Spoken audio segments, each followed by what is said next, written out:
Assalamualaikum warahmatullahi wabarakatuh. Saya akan membahas mengenai perancangan dan pengembangan kurikulum, tugas elaborasi pemahaman pada topik 5.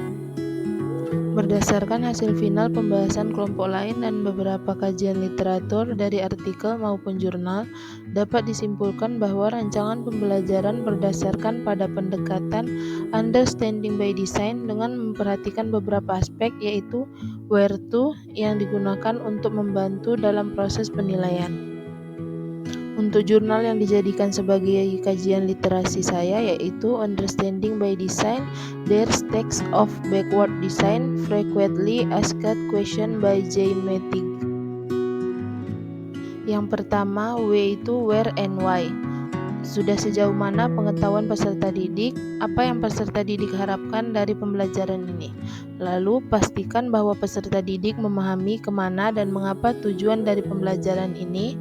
Hal ini dapat dilakukan dengan memulai proses belajar mengajar dengan tujuan pembelajaran. Yang terakhir, guru menyampaikan tujuan pembelajaran dan manfaat dari materi yang disampaikan. Untuk H adalah hook and hold. Memberikan pertanyaan pemantik yang berkaitan dengan permasalahan kontekstual di sekitar peserta didik terkait dengan materi yang akan disampaikan, dan guru mengarahkan peserta didik agar dapat terlibat aktif dalam proses pembelajaran, yaitu dengan menarik perhatian peserta didik di awal pembelajaran dan menahan perhatian mereka sepanjang pembelajaran. E adalah equip, experience, and explore. Peserta didik diberi keleluasan untuk mengeksplorasi pengetahuan dari berbagai sumber belajar sehingga dapat membekali peserta didik untuk sukses. Guru memberikan peserta didik dengan pengalaman, alat, pengetahuan, dan keahlian yang diperlukan untuk mencapai tujuan kinerja. R adalah reflect, rating, and revise.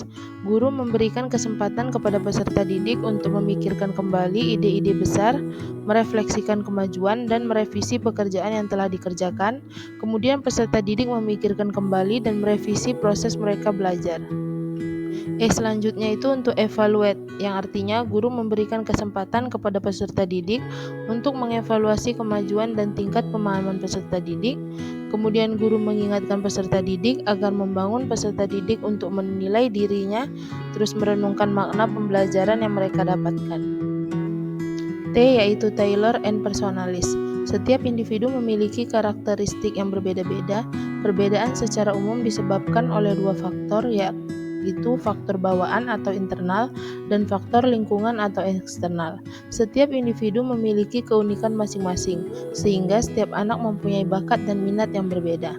Perencanaan kurikulum Understanding by Design harus disesuaikan dengan bakat, pengetahuan sebelumnya, minat dan gaya belajar, serta kebutuhan perkembangan individu, harus tetap mengacu pada tujuan dengan memaksimalkan keterlibatan dan efektivitas pembelajaran.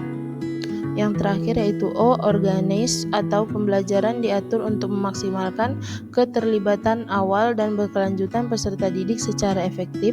Pendidik didorong untuk memberikan perhatian yang cermat pada setting dan pengurutan konten materi yang akan diberikan kepada peserta didik.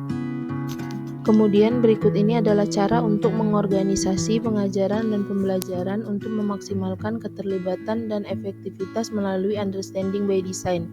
Yang pertama, merancang strategi pembelajaran yang disesuaikan dengan kebutuhan belajar dan karakteristik peserta didik. Yang kedua, membuat rancangan pembelajaran dengan Understanding by Design berdasarkan teori where to. Ketiga, menggunakan model pembelajaran yang berpusat kepada peserta didik. Yang keempat, menyiapkan kondisi kelas yang nyaman dan kondusif bagi peserta didik.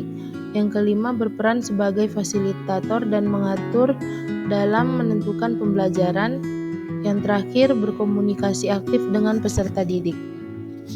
Sekian pemaparan saya mengenai tugas elaborasi pemahaman di topik 5. Assalamualaikum warahmatullahi wabarakatuh.